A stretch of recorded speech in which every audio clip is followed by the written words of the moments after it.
GeM TV நேயர்களுக்கு வணக்கம். நான் கசாலி.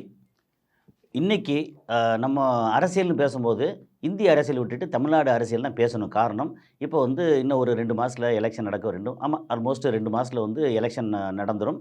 அப்புறம் எண்ணிக்கை எப்ப எண்ண போறாங்க? உடனே எலெக்ஷன் முடிஞ்சு ஒரு 4 நாள்ல எண்ண போறாங்களா? அல்லது ஒரு 1 மாசம் வச்சிருந்து இவிஎம் மிஷின் எல்லா விதமான கோல்மால பூரா பண்ணி முடிச்சுட்டு அப்புறம் எண்ண போறாங்களான்னு தெரியல. ஏன்னா, தேர்தல் கமிஷன் மேல மக்களுக்கு நம்பிக்கை போயிருச்சு. அ ஒரு கட்டத்தில அது ஒரு கட்டத்துக்கு ஆயிருச்சு அப்புட்ன்னா, மக்கள் கொதிச்சு எந்திரிச்சுருவாங்க. ஏன்னா, நான் போடுற ஓட்டு நான் யாருக்கு போடணும்னு நான் தீர்மானிக்கிறேன். ஆனா, நான் யாருக்கு போடுறேங்கிற ஓட்டத்த பூரா கள்ளத்தனமா மாத்திட்டு பண்ணாங்கன்னா, அது திருட்டுத்தனமா அது கள்ளத்தனமாங்கிறது தவறான வார்த்தை. திருட்டுத்தனமா. அது மாத்தி பண்றாங்கன்னா, அப்ப எலெக்ஷன் கமிஷன் யாருக்கான ஆள் அப்படின்னு அவங்க மேல பெரிய அளவுக்கு குற்றச்சாட்டு இருக்கு. அந்த ஞானேஷ்குமார்ன்னு சொல்லி அந்த என்ன சொல்றது? வாக்கு திருடன். அவர் மேல ஒரு பெரிய அளவுக்கு அலிகேஷன்ஸ் இருக்கு. மக்களுக்கு கோவம் இருக்கு அப்படின்னு சொல்லலாம். சரி. இப்ப நம்ம எ தமிழ்நாட்டு அரசியல்ல என்ன நடக்குது அப்படின்னு பேச போறோம். ஏன் பேச போறோம்னா, இன்னைக்கு இந்த அலையன்ஸ் இருக்கு இல்லையா? இவங்களுடைய கூட்டணி. அந்த கூட்டணி கணக்குகள்ல ஒரு பெரிய குழப்பம் இருக்கு. முன்னாடி எப்படின்னா ஒரு 2 வாரம், 3 வாரத்துக்கு முன்னாடிலாம் பார்த்தீங்கன்னா, போன மாசம் வச்சுக்கோமே பார்த்தோம்னா, ஏடிஎம்கே கூட்டணி தான் குழப்பத்தில இருந்துச்சு. டிஎம்கே கூட்டணி ரொம்ப காம்பேக்ட்டா ரொம்ப ஜம்முன்னு இருந்துச்சு. இன்னைக்கு என்னன்னா, ஏடிஎம்கே கூட்டணி ஸ்ட்ராங்கா இருக்கு. டிஎம்கே கூட்டணி குழப்பத்தில இருக்கு.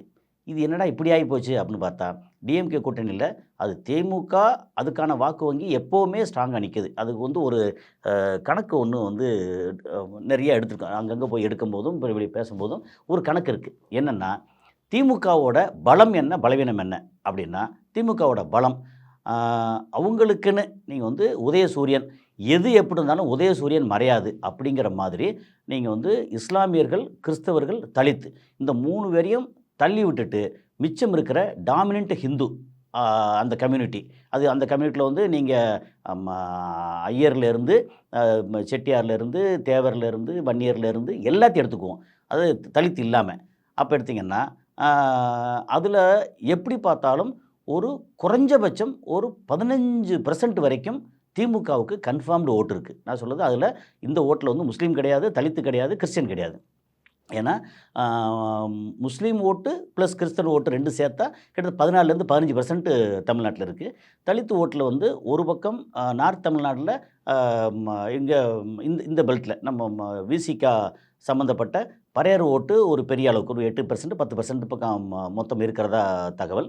அப்புறம் சவுத்துல பார்த்தீங்கன்னா, தேவேந்திர வேளாளர், பல்லர்கள்னு சொல்லிட்டு அந்த மத்த கேஸ்ட் அது அது பார்த்தீங்கன்னா, அது ஒரு 8, 10% அப்படின்னா, கிட்டத்தட்ட 20, 25% வரைக்கும் மொத்தமா இருக்காங்க.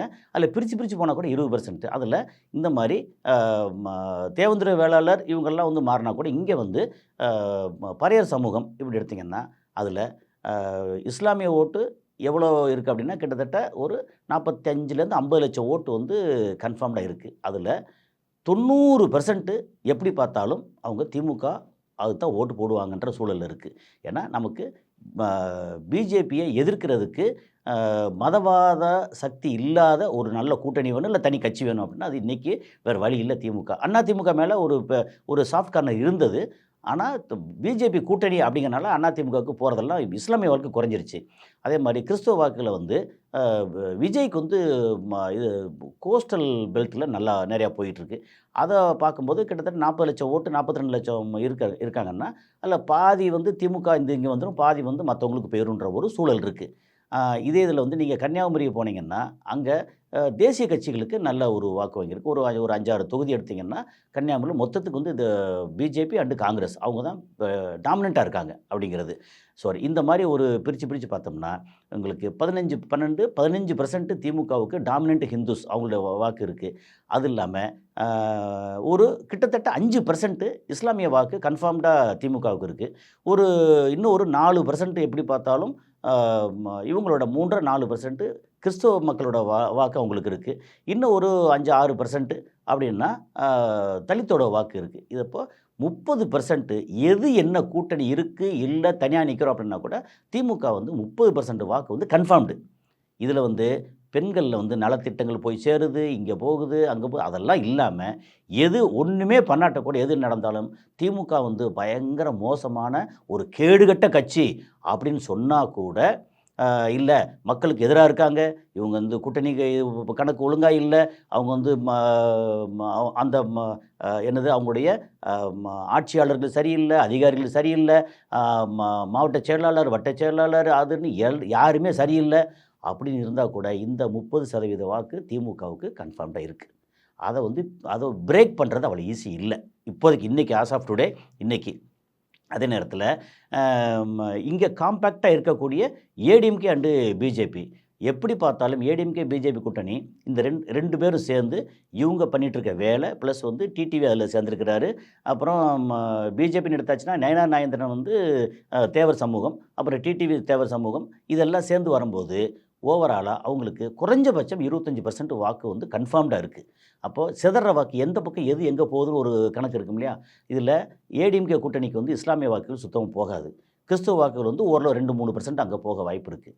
ஸோ இதில் இளைஞர்கள் வாக்குன்னு சொல்லுவோம் இல்லையா? அதில் யார் அறுவடை பண்ணுறான்னா இளைஞர் வாக்கில் எப்படி பார்த்தாலும் 25-30 லட்சம் வாக்குகள் நாம் தமிழர் கட்சிக்கு இன்னும் குறையாமல் இருக்குது. இதுக்கப்புறம் ஏற்கனவே வாங்கின 36 லட்சம் ஓட்டிலிருந்து இன்னும் அதிகமாக போகுதா அல்லது குறையுதா அப்படிங்கிறது இப்போ வந்து இன்னும் ப்ரிடிக்ட் பண்ண முடியல. நாங்கள் வெளியில் மக்கள்கிட்ட என்ன பேசினாலும் இன்னும் நம்மளால் கணிக்க முடியலை. அதே நேரத்தில் தாவேக்கா வாக்கு வந்து திடீர்னு பார்த்தா ரொம்ப கீழே இறங்கி 6-7% தான் வரும்னு தோணுது. அதுக்கப்புறம் பார்த்தா பரவாயில்லையே, அந்த பெண்கள் இதெல்லாம் சேர்ந்து நல்லா ஓட்டு போட தயாராக இருக்காங்கன்னா 15%, 16%, 20% வரைக்கும் வர்ற மாதிரி ஒரு மாயை தெரியுது. அதுக்கப்புறம் சேலத்தில் மாநாடு போட்டு அங்கே வந்து ஒரு மரணம் நிகழ்ந்துச்சு, அப்புறம் கண்டுக்காமல் போயிட்டாங்கன்னு நிறையா சர்ச்சை வருது. வெளியில் கேட்டாங்கன்னா இல்லை அவர் வந்து இன்னும் திருந்தவே இல்லைங்க அப்படின்னு சொல்லி எல்லாருமே ஒரு மாதிரி நெகட்டிவாக பேசுகிறாங்களா. ஸோ அந்த வாக்கு வங்கி ரொம்ப ஒரு ஆசிலேஷனில் இருக்குது. சரி, இப்போ வந்து திமுக கூட்டணியில் சலசலப்பு, அந்த சலசலப்பு உள்ளே வந்து முக்கியமான புல்லுருவி யார் அப்படின்னா ஒரு பிரவீன் சக்கரவர்த்தி, இன்னும் வந்து மாணிக்கம் தாக்கூர், அப்புறம் மேலேருந்து வரக்கூடிய பார்வையாளர் ஒரு பக்கம், அவங்க நம்ம பிரச்சனை இல்லை. இங்கே விருதுநகரில் நின்று திமுகவோட தோளில் ஏறி சவாரி பண்ணி ஜெயிச்ச மாணிக்கம் தாக்கூர், இல்லை மாணிக்கம் தாக்கூர் தனியாக நின்னால் அவர் வந்து 6 தொகுதியிலையும் சேர்த்து வந்து ஒரு 1 லட்சம் ஓட்டு வாங்குவாரா? அந்த அளவுக்கு பயங்கர மோசமாக ஒரு என்ன சொல்கிறது, ஒரு கை சின்னம் அப்படி இல்லாமல் அவர் சப்போஸ் சுயேட்சை நின்னார்னா வந்து 10,000 ஓட்டு வாங்குவாரான்னு தெரியாது. ஏன்னா அவ்வளோ அந்தளவுக்கு அடிமட்டத்தில் ஒரு மக்கள்கிட்ட வந்து இணக்கமாக இல்லாத, தொண்டர் படை இல்லாத ஒரு எம்பி அவர். ஸோ அவர் வந்து இந்த பேச்சு, இந்த இது எங்களுக்கு வந்து அதிகாரத்தில் போங்க, நீங்கள் பண்ணிக்க, நீங்கள் தனியாக நின்று சாதிச்சுட்டு வந்து நாங்கள் ப்ரூவ் பண்ணிட்டு வந்து இந்த மாதிரி எங்களுக்கு வேணும்னு கேளுங்க. அதை விட்டு போட்டு இருக்கிறதில்ல. ஒரு மதவாத கட்சி வந்து பயங்கரமாக ஒரு கொடூரமாக அதோட விஷப்பல்கெல்லாம் காமிச்சு நிற்கிது. அதுக்கு எதிராக இருக்கிறத வந்து கலைச்சிடாமல் என்ன வேணுமோ உள்ளுக்குள்ளே உட்காந்து பேசி கேட்டு வாங்குறத விட்டு போட்டு இப்படி பப்ளிக்காக நான் இங்கே இவர் பிரவீன் சக்கரவர்த்தி அவர் யார்? அந்த ஆள்லாம் வந்து இங்கே வந்து ராகுல் காந்தியோட ரொம்ப நெருக்கமாக இருக்காருன்னா அப்போ பிரச்சனை என்ன? ராகுல் காந்தியே பிரச்சனை.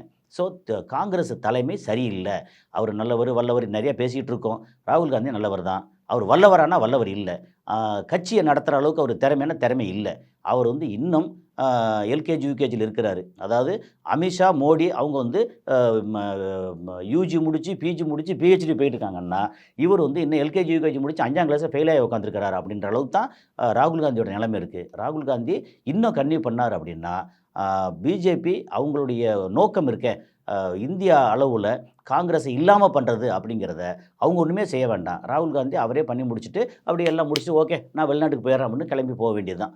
அந்த அளவுக்கு உண்மையிலேயே ஒரு கேவலமான நடைமுறை காங்கிரஸில் இருக்குது. இது வந்து எப்படின்னா காங்கிரஸ் மேலே இருக்கிற ஆதங்கத்தில் பேசுகிறது. ஏன்னா நமக்கு வந்து தமிழ்நாட்டுக்கு திமுக எவ்வளோ முக்கியமோ அதே அளவுக்கு இந்திய அளவில் காங்கிரஸ் முக்கியம் நமக்கு. அந்த காங்கிரஸை வந்து இந்த மாதிரி குழி தோண்டி புதைக்கிற வேலையை ராகுல் காந்தி முதற்கொண்டு எல்லாருமே பண்ணுறாங்களா? அதனால அந்த பிரச்சனை அவங்கள வந்து இன்றைக்கி எப்படி பார்த்தாலும் நம்ம கேள்விப்படுற விஷயங்களை பார்த்தோம்னா டீட்டெயிலாக அங்கங்கே கேட்டு என்ன நடக்குதுன்னு சொல்லி அந்த நமக்கு வரக்கூடிய தகவல்கள்லாம் பார்த்திங்கன்னா திமுகவும் கழட்டி விட்டுரும், அப்புறம் தாவேக்காவும் கடைசி நேரத்தில் வேண்டாம்னு சொல்லிடுவாங்க. அப்படின்னு நடுத்தருவில் தனித்து போட்டியிட போகுது காங்கிரஸ். தனித்து போட்டிட்டா 4% ஏற்கனவே வாங்கினது இப்போ 2% ஆக போதோ 1% ஆக போதும் தெரியாது. ஏன்னா அங்கே கீழே வேலை செய்கிறதுக்கு ஆளே இல்லை. பூத் கமிட்டி ஆகியாச்சுன்னு யாருமே கிடையாது.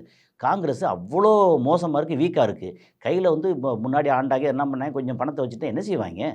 அதனால் இங்கே வந்து காங்கிரஸ் அப்படிங்கிறது இப்போது என்ன பேச்சு இருக்குது அப்படின்னா பிஜேபியோட பி டீம் வந்து சீமான் இல்லை, தாவேக்கா இல்லை, வேறு எந்த கட்சியும் இல்லை. இந்திய அளவில் பிஜேபியோட பி டீம் வந்து காங்கிரஸ் அப்படிங்கிறது தான். ஸோ அடுத்து என்ன நடக்குது, இந்த கூட்டணி விஷயங்கள் என்ன முடிவாக போகுதுன்னு அடுத்தடுத்ததில் பார்ப்போம். நன்றி.